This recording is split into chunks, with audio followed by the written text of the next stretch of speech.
Hello and welcome back everybody. It's Complicated Relationships Reddit Stories. Hope you guys are safe and healthy. Now let's see what the story is about today. Now, this happened to OP almost 20 years ago. He's over it now, but he wanted to post his story about his ex-wife to see the opinions and similar experiences of others around the world. To start off, OP never had a healthy marriage with his first wife, and there were a lot of red flags he overlooked in the beginning because he had no real experience dealing with older women. I was 23 at the time, and she was 28. To keep it short, I signed up to join the military after 9/11. I knew we were going to a dangerous area and knew I was getting deployed. I did my basic at Knox and got stationed at Fort Riley, KS.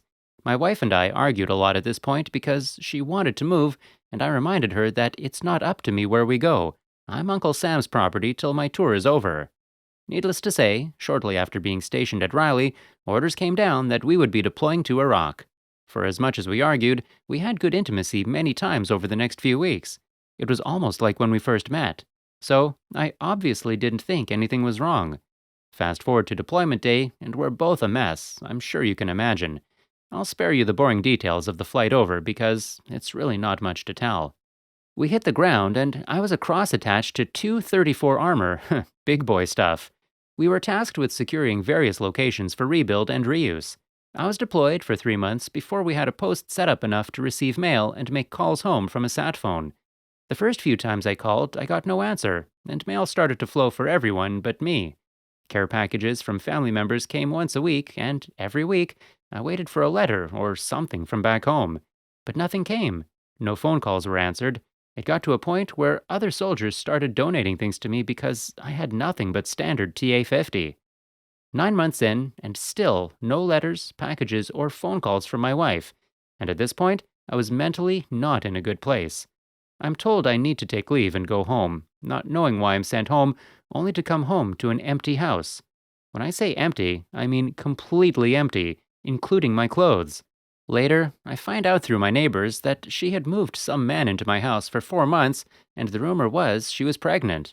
If you are enjoying the story so far, please give a thumbs up and do subscribe to the channel.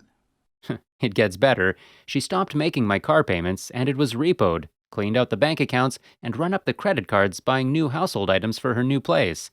She would camp out at the ATM and wait for my pay to hit my account and withdrew all the money except some change.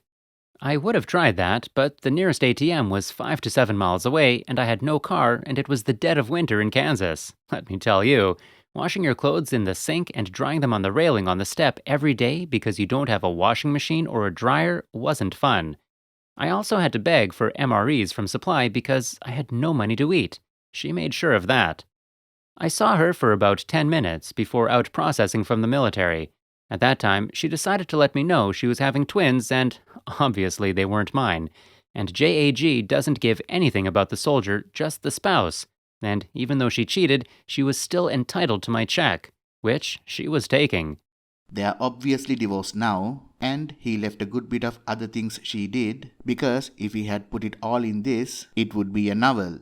As the first update, here are some of the more personal details he left out of part 1 of the story.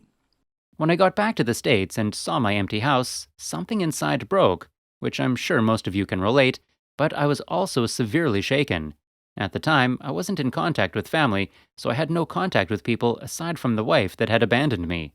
Friends, I tell you, staring at those silent walls, hearing voices, and near wanting to respond to them can test your sanity to its limit. My commander knew something wasn't right because I had gone from about 220 pounds down to 170 in about a month, due to stress, lack of food, not sleeping, and jogging 3 miles every night to quiet the voices in my head. I was eventually admitted to the hospital for treatment. Prior to this, I hadn't really spoken to my ex-wife, and since I had been back, I'd seen her around, driving a car she bought in my name with a general power of attorney. I was now at my lowest, sitting in a mental hospital, broken mentally and physically, and wanted nothing more than for it all to end. Let me tell you, if you were ever been in one of those places before, you know it's a different animal. I mean, you will see things that makes you question how bad you really got it. Don't get me wrong, my situation was the back end of terrible, but it could have been worse. I get the notice that I have a visitor, and guess who? My ex-wife, a full 6 to 7 months pregnant, who basically came to see if she could finish the job. You're not going to believe this, and honestly, if it hadn't happened to me, I wouldn't have believed it either. She told me everything. That she had moved in with him 2 weeks after I was deployed, and it has been going on for a year. Every time I went out for a field operation, he was there, and that they had planned to leave as soon as I got back, but decided it was better to be out before. At this point, I was completely seeing red, and it took every ounce of my mental strength and discipline not to fly over a desk at her. I don't know what came over me, but I got this crazy calm, and I guess my poker face came out. I remember feeling like a passenger in my own body because I wasn't controlling my mouth at this point. I said, "So, is there a point here, or are you just bored?" She said, "I'm taking the rest of what you owe me." I said, "I didn't owe you anything that you haven't already taken. What more can you take? You got my money, and now my freedom. And I have one question for you. What the H did I do to you that was so bad that I deserved this?" Her answer? I wasn't happy. That answer solidified in my mind that I needed to get out of here and as far away from her as possible. I said, "I'm done," and got up without speaking another word. I'm not proud of this part, but it is what I needed to do. I spent the next month in every session giving the perfect performance of normal as I could. Had some setbacks, but for the most part I nailed it. The reason I said I'm not proud of it is because I faked it 100%. I was released 2 months later. The damage was done, and when he realized how badly he was over the 2 months when he was in the hospital, she had taken all his money and was leaving about 300 out of each check. Guess it was better than nothing. Here is the final update. I fell into alcohol horribly and was blowing my little bit of money on drinks and going to clubs. I was completely out of control. I figured I have nothing, so I got nothing to lose. This went on for about 2.5 more months until I got papers to outprocess, and I remember asking the NOC on duty, "Since I get paid tomorrow and I'm technically out of the Army today, do I have to pay my soon-to-be ex?" No. My God, I finally got thrown a bone. I asked for the earliest flight I could get, hopped on the plane, and watched Kansas get smaller and smaller in the window, and it was the best feeling in the world. How she got hers, there's really a whole other story in between, but I'll get right to that part. About 2 years after that, I get served divorce papers.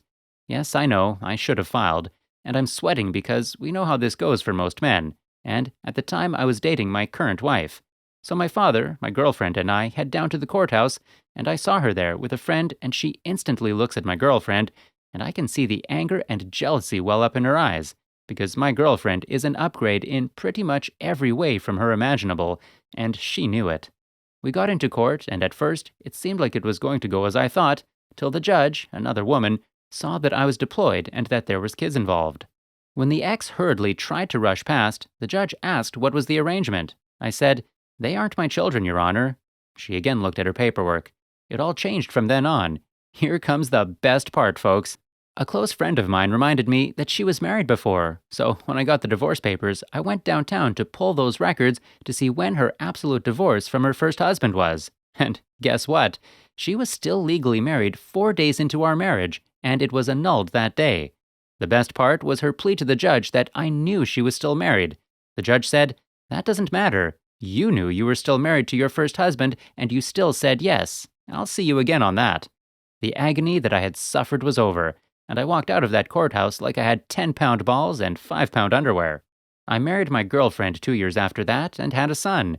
We are 10 years into our marriage, and the last time my father saw my ex was on a bus stop with her 2 kids. Thank you for listening. Well, OP, thank you for your service. It warms my heart to hear you found peace and your ex got justice she deserves. I can only imagine the trauma that you suffered in the hands of someone mentally ill like her. Happy about your new love and your new kid. Godspeed. Well friends, we have a few minutes more left, so we'll go through a couple of comments by the community. Cool Lobster 2074 says, "Did she have to pay back any of that money since you weren't legally married?" OP's reply, "No, I never got anything back from her, and in all honesty, I never went after it. I was just happy to finally have this woman out of my life forever. Truth be told, even if I could get something from it now, I still wouldn't want it. My peace of mind knowing I never have to see or speak to that woman again in life means more to me than what she stole."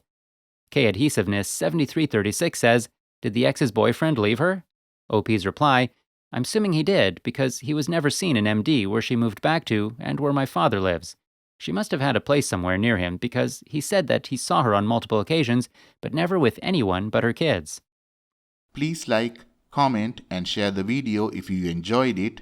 Also, subscribe to the channel and hit the bell icon so you will be notified when we upload the next video. Take care.